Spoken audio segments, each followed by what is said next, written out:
suis restée avec quelqu'un pendant quasiment 4 ans, où je pense que tout au long de la relation, j'ai été la personne protectrice envers lui.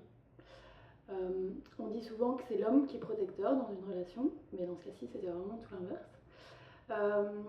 En fait, je pense que je l'étais dans le sens où sa maman l'était pas du tout envers lui. Il considérait pas vraiment sa maman comme sa maman, je veux dire.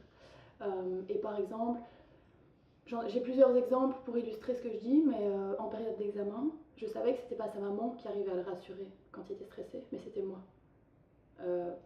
Ou bien s'il avait fait une connerie parce que c'était un gros sorteur et que il rentrait dans des états pas possibles avec des fringues complètement dégommées, ben, c'est moi qui disais écoute, voilà, je veux bien faire le maximum pour toi. Et parce qu'il avait toujours peur de. Il la voyait un peu comme un démon en fait. Vraiment, l'entente n'était pas bonne et du coup, à chaque fois j'étais là pour le protéger, mais en même temps le rassurer parce qu'il était flippé en fait à chaque fois des réactions que sa maman pouvait avoir. Et aussi, il y avait un frère qui avait un gros problème d'alcool. Et encore une fois, c'est la même chose, quoi. Il était flippé par rapport à cette situation parce que ses parents ne savaient pas trop ce qu'il fallait faire, etc. J'arrivais à donner des pistes.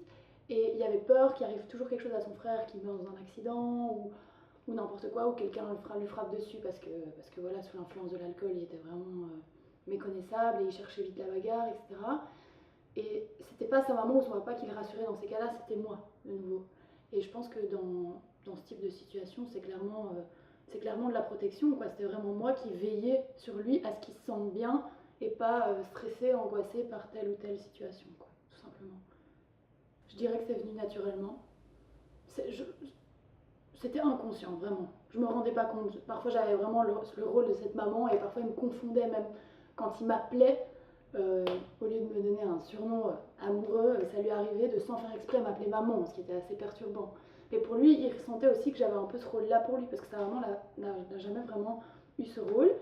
Mais pour moi, c'était vraiment inconscient tout au long de la relation. Et puis quand ça s'est terminé, quelques mois plus tard, là, je me suis rendu compte que, bah oui, j'avais vraiment eu ce rôle-là pendant des années. Mais quand on est dedans, on s'en rend pas compte en fait. C'était tellement, je pense que c'était inné, quoi. Clairement, ça venait naturellement et je me posais pas de questions, mais parfois ça peut avoir un peu des tournures bizarres, je dirais. Parce que c'est pas un rôle très. La petite amie doit pas jouer le rôle de maman, quoi.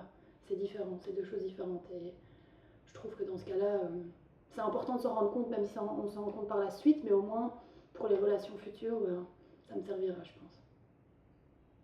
Mais le père avait pas du tout un rôle de protecteur, mais alors là, pas du tout. Mais vraiment pas.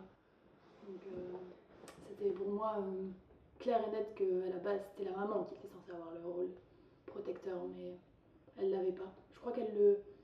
Franchement, il y en avait peur, quoi. C'était vraiment impressionnant, quoi. Donc à chaque fois, mais pour toutes sortes de situations, parfois même des bêtises, mais je savais que si j'avais une phrase à dire, je savais que ça allait le rassurer, qu'il allait se sentir beaucoup plus confortable que si ça avait été elle qui l'avait dit, par exemple. Genre, j'ai encore un autre exemple. On partait en vacances, sa maman, elle l'oppressait en disant écoute, voilà, il faut que toute ta valise soit bouclée, même si tu décolles le lendemain à 10h, il est 18h, il faut que ta valise elle soit bouclée. Et il était stressé, quoi. Il disait mais enfin, je suis assez grand, voilà, je peux faire une valise tout seul, etc. Et puis moi, je disais écoute, tu sais quoi, fais-la vite fait, et puis je t'aiderai pour le reste. Et même si je sais qu'elle va aussi peut-être t'apporter des trucs, genre, ah, j'ai pas pensé à ça, j'ai pas pensé à ça. Voilà, c'est tout. Te mets pas la pression parce qu'elle te met la pression, ça sert à rien, quoi.